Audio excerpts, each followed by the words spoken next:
السلام علیکم، بسم اللہ الرحمن الرحیم، الحمد للہ رب العالمین، والصلاۃ والسلام علی سید المرسلین وعلی آلہ الطیبین الطاہرین وعلی اصحابہ المتقین ولعنۃ اللہ علی الکاذبین من یومنا ھذا الی یوم الدین۔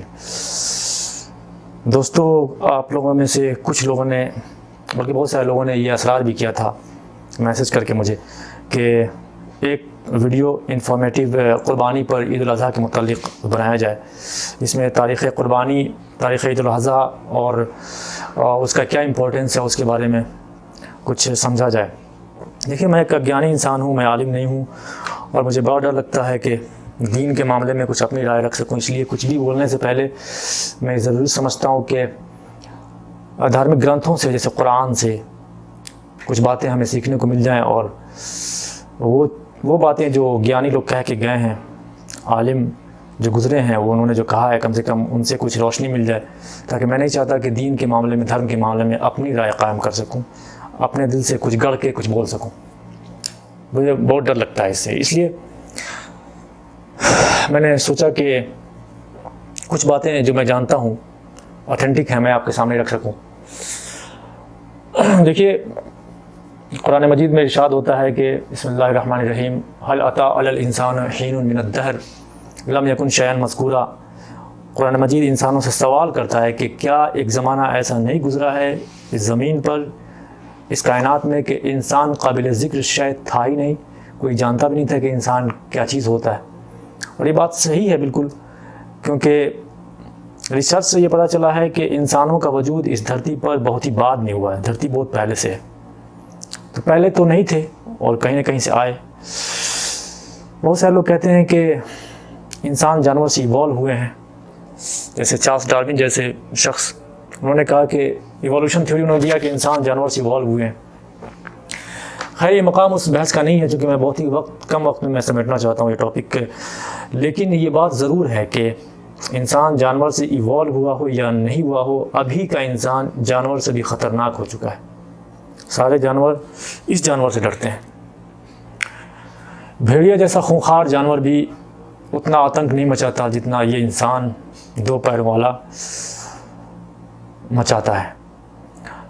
افریقہ، مڈل افریقہ میں ایک زو ہے، ایک عجائب خانہ، عجائب گھر ہے، تو وہاں پر آپ جائیں گے جب، طرح طرح کے جانور ہیں وہاں پہ، تو بہت سارے جانور آپ کو دیکھنے کو ملیں گے۔ آپ جب زو کے آخر میں جائیں گے تو ایک پنجرا ہے، اس پہ لکھا ہوا ہے the most dangerous animal of the world, دنیا کا سب سے خطرناک پرانی۔ دیکھ کر آشچرچکت ہوتا ہے انسان کہ آخر کون سا جانور ہے جو موسٹ ڈینجرس ہے۔ وہ اس میں ایک چھائیں جاگتی ہیں، وہ گھستا چلا جاتا ہے اندر، پنجرے کے اندر کھوجتا ہوا، آخر میں جب پہنچتا ہے تو اس کے سامنے میرر آتا ہے، شیشہ، اور اس شیشے میں اس کی اپنی تصویر نظر آتی ہے۔ خیر، میں نے قرآن سے پھر پوچھا کہ آخر انسان کو تخلیق کرنے کا کیا مقصد ہے، تو قرآن نے ایک بتایا مقصد، کہا کہ انا خلقنا الانسان من نطفۃ امشاج نبتلیہ، میں نے انسان کو آب مخلوق سے، ایک نطفے سے، مٹی اور پانی سے بنایا۔ میرا مقصد تھا کہ ہم اس کو جانچنا چاہتے تھے، اس کا امتحان لینا چاہتے تھے۔ نبتلی یعنی ہم اس کو جانچنا پرکھنا چاہتے تھے۔ اس کے لیے، جانچنے کے لیے کچھ چیزوں کی ضرورت تھی جو اسے دینی تھی، تو پھر آگے ارشاد ہوتا ہے کہ فجعلناہ سمیعا بصیرا، تب میں نے اسے سماعت دی، یعنی سننے کی طاقت، اور بصارت یعنی انٹیلیجنس، وزڈم، اس کو دے دیا۔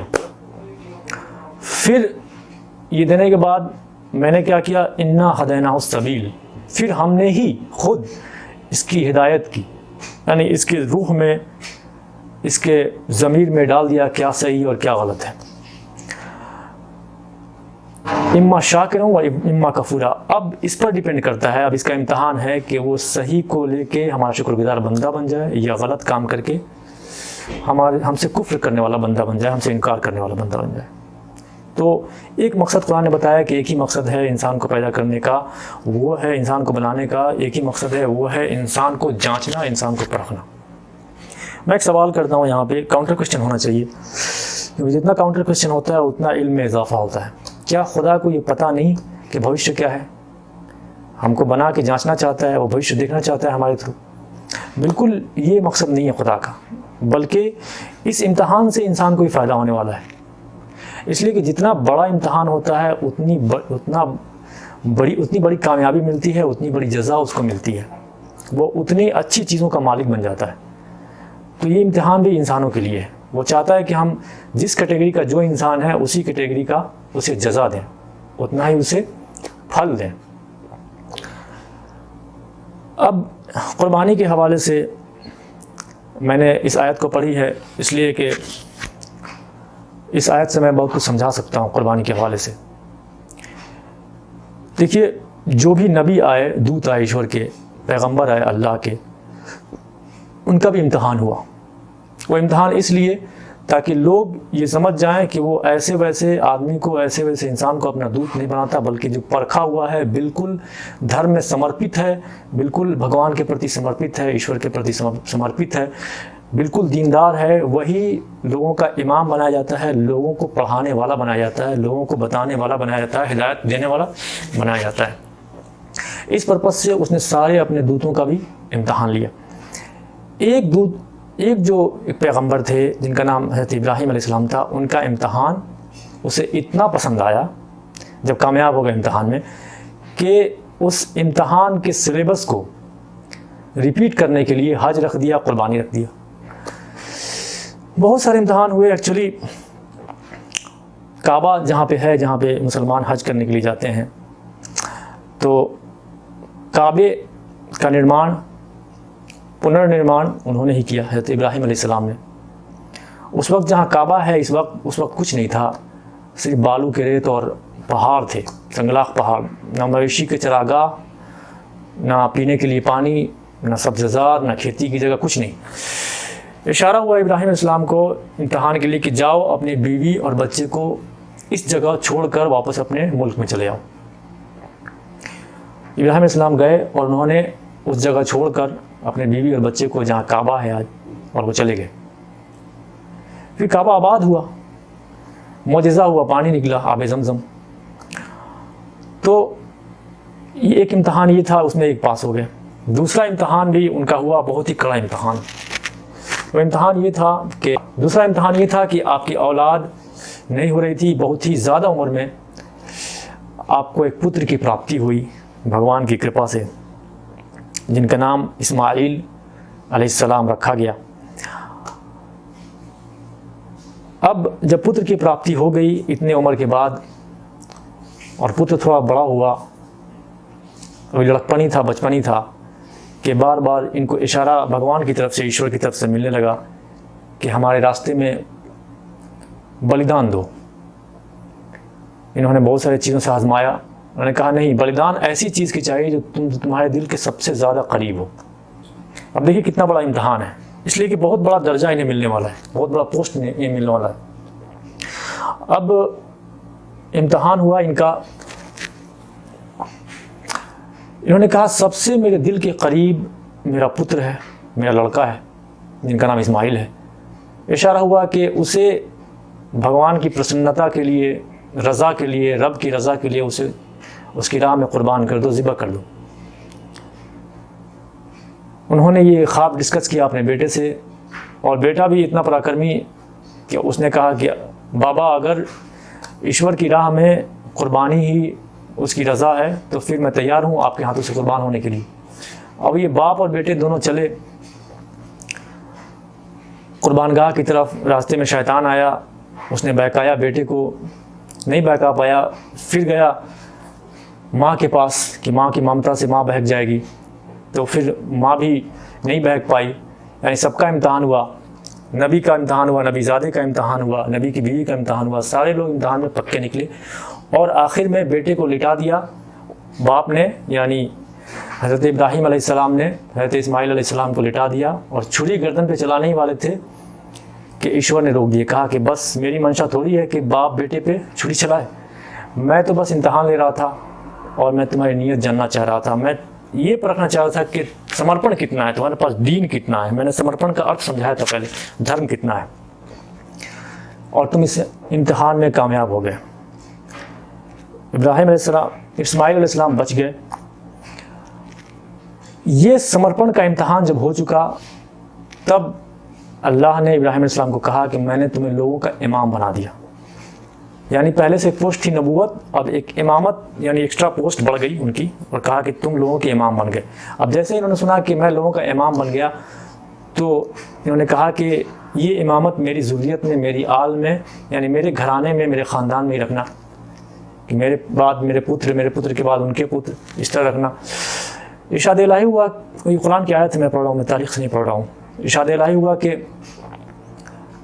اس نے جواب دیا نہ ہاں میں نہ نام ہے۔ جیسے ہی انہوں نے سوال کیا ابراہیم علیہ السلام نے کہ کیا یہ امامت میرے گھرانے میں، میری آل میں نہیں رہے گی، اس نے کہا کہ یہ امامت ظالمین تک نہیں جائے گی، یہ پوسٹ ظالموں کے پاس کبھی نہیں جائے گی، یعنی اللہ کے جو پیور بندے ہوں گے، جو سمرپت بندے ہوں گے، وہی امام ہوں گے، وہی لوگوں کے مالک ہوں گے۔ خیر ان کی دعا قبول ہوئی، اور اسی ذریت میں آخری پیغمبر، آخری ایشور کے دودت محمد مصطفیٰ صلی اللہ علیہ وسلم آئے، اور انہوں نے دین کا، دھرم کا میسج کمپلیٹ کیا عرب کی زمین پر۔ اللہ کو یہ قربانی اتنی پسند آئی کہ اس قربانی کو یاد رکھنے کے لیے، تاکہ ذہنوں میں تازہ رہے، لوگوں کے دماغوں میں تازہ رہے، وہ ساری چیزیں جو ابراہیم علیہ السلام نے پرفارم کیا تھا اللہ نے ضروری قرار دیا صاحب استطاعت کے لیے، جو لوگ، جن لوگوں کے پاس کیپیسٹی ہے کہ وہ چیزیں پرفارم کریں، کعبہ تک جائیں، کعبہ کا طواف کریں، حج کریں، تاکہ وہ یاد تازہ ہو۔ شیطان کی جگہ جہاں پہ شیطان نے بہکایا تو وہاں کنکر ماریں تاکہ یاد تازہ ہو۔ ابراہیم علیہ السلام کو قربان کرنے کے لیے گئے تھے، اس لیے ان کی یاد میں ایک جانور کی قربانی دیں تاکہ یاد تازہ ہو۔ صفا اور مروہ پر دوڑیں، تاکہ ابراہیم علیہ السلام جب مکہ میں اپنی بیوی اور اپنے بیٹے کو چھوڑ کر چلے گئے تھے تو ان کی بیوی صفا اور مروہ کے درمیان پانی کے لیے، ماں کی ممتا جگی اور اپنے بیٹے کو پانی دینے کے لیے وہ صفا اور مروہ کے بیچ دوڑتی رہیں۔ اللہ کو یہ اتنی ادا پسند آئی کہ انہوں نے اس چیز کو یادگار بنانے کے لیے، میموری بنانے کے لیے، لوگوں کے ذہنوں میں تازہ رکھنے کے لیے اس چیز کو لوگوں پہ فرض کر دیا کہ تم بھی ایسے کرو، تاکہ تمہارے ذہن میں سمرپن تازہ ہو ایشور کے پرتی اور انسانیت کا جذبہ۔ دیکھیے میں ایک چیز آپ کو بتانا چاہتا ہوں کہ عبادت میں اور رسم میں بہت ہی بڑا فرق ہے۔ اسلام رسموں کو مٹانے کے لیے آیا ہے اور عبادت کو بڑھاوا دینے کے لیے آیا ہے۔ حج، قربانی، نماز، یہ سب رسم بھی ہو سکتے ہیں اور یہ سب عبادت بھی ہو سکتے ہیں، یہ ڈیپینڈ کرتا ہے آپ پہ۔ وہ نماز جس نماز کے لیے ارشاد ہوتا ہے کہ ان الصلاۃ تنہا عن الفحشاء والمنکر والبغی، اگر اس مشن کے ساتھ نماز پڑھی جائے اور نماز پڑھنے کے بعد آپ میں ترقی ہو، آپ سے برائیاں ہٹیں اور اچھائیاں آئیں، تو وہ نماز رسم نہیں، عبادت ہے۔ اگر نماز پڑھنے کے بعد آپ اور بھی شیطان ہو جائیں بڑے، تو یہ رسم ہے، یہ عبادت نہیں ہے۔ حج کرنے جائیں سیلفی لینے کے لیے، تفریح کی غرض سے، حاجی اپنے نام کے آگے لگانے کے لیے، تو یہ رسم ہے۔ اگر سنت ابراہیمی کو تازہ کرنے کے لیے جائیں اور جذبہ ایمانی آپ میں بڑھے، تو یہ عبادت ہے۔ قربانی کے لیے بکرا لائیں، اس کے ساتھ سیلفی لیں اور دکھاوا کریں، تو یہ رسم ہے۔ اور قربانی صرف خلوص نیت سے کریں اور اس کا گوشت غریبوں میں بانٹیں، تو یہ پھر عبادت بن جاتا ہے۔ تو کوئی بھی فیسٹیول، کوئی بھی عید ہو، ہمارے لیے عبادت بھی ہے اور ہمارے اوپر ڈیپینڈ کرتا ہے کہ رسم بھی ہے۔ میں ایک چیز اور کہنا چاہتا ہوں آپ سے کہ اللہ نے کہا کہ امامت اب ابراہیم کی ذریت میں رہے گی، لیکن کسی ظالم کو نہیں پہنچے گی۔ ایک مسکنسیپشن ہمارے یہاں ہے کہ ہم لوگ کہتے ہیں کہ آپ آل کے بارے میں کیوں کہتے ہیں ہمیشہ، آل محمد، آل ابراہیم؟ میں نہیں کہتا بھائی، قرآن نے کہا ہے ان اللہ اصطفیٰ آدم و نوحا و آل ابراہیم و آل عمران علی العالمین۔ بے شک اللہ نے چن لیا ہے آدم کو، نوح کو، آل ابراہیم کو، آل عمران کو، سارے عالمین پر فضیلت دی ہے۔ آل کو چنا ہے، لیکن آل میں وہ جو ظالمین نہیں ہیں۔ اب ایک آل، نبی کی آل، جو نبی کے سب سے زیادہ قریب تھے، ان کی قربانی کی یاد میں ہم لوگ عید الاضحیٰ مناتے ہیں۔ اللہ نے کہا حضرت اسماعیل حضرت ابراہیم علیہ السلام کو کہ اپنے سب سے پیارے، جو سب سے تمہارے دل کے قریب ہے، اس چیز کی قربانی چاہیے. تو ایک نبی کی سب سے پیاری چیز قربانی کے لیے ہم لوگ حج کرتے ہیں اور قربانی کرتے ہیں اور بہت ساری چیز کرتے ہیں. ایک نبی، آخری نبی اسی آل سے اور ان کے دل سے سب سے زیادہ قریب حدیثوں میں آتا ہے کہ اللہ کے رسول نے فرمایا کہ الحسین منی و انا من الحسین، میں حسین سے ہوں اور حسین مجھ سے. ایک ان کی بھی قربانی ہوئی. وہ قربانی تو اسماعیل السلام کی صدق دل سے تھی لیکن بچ گئے، اللہ نے بچا لیا. کہ لیکن یہ قربانی پورے گھر بھر کے ساتھ تپتے ہوئے صحرا میں اللہ کے رسول کے پیاروں نے دیا، اور اس قربانی کو ہم لوگ بھول جاتے ہیں، ہم لوگ یاد بھی نہیں کرتے. سوچیے یہ قربانی بھی اللہ کی نگاہ میں کتنی عظیم ہوگی، اور یہ قربانی جس مقصد کے تحت دی گئی اس مقصد کو ضرور تازہ کرنا چاہیے، ضرور تازہ رکھنا چاہیے. ہم مسلمانوں سے بھول یہی ہوا اور غلطی یہی ہو گئی کہ اس قربانی کو ہم نے بھلا دیا. اس قربانی کو بس نام نہاد قربانی ہم نے نام کے لیے یاد رکھا اور اس کا ذکر تک نہیں کرتے. اللہ کے رسول نے فرمایا کہ میرے بعد تم گمراہ نہیں ہو پاؤ گے اگر تم نے دو چیزوں کو اپنے ساتھ رکھ لیا، ایک قرآن اور دوسری ہماری اطرت، ہماری آل. مسلمانوں نے قرآن کو رکھا، اسی غلط تعویل کرنا شروع کر دیا، اور آل کو تو تپتے ہوئے صحرا میں ذبح کر دیا. تو پھر ہمارے پاس بچا ایسا اسلام جس کے پاس روح ہی نہیں تھا، ایک خطرناک اسلام، اور دنیا میں ہم بدنام ہو گئے، ذلیل و خوار ہو گئے.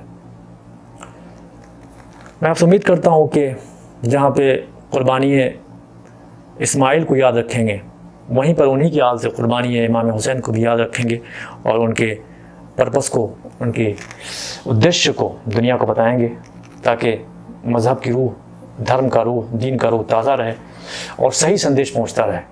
وما توفیقی الا باللہ.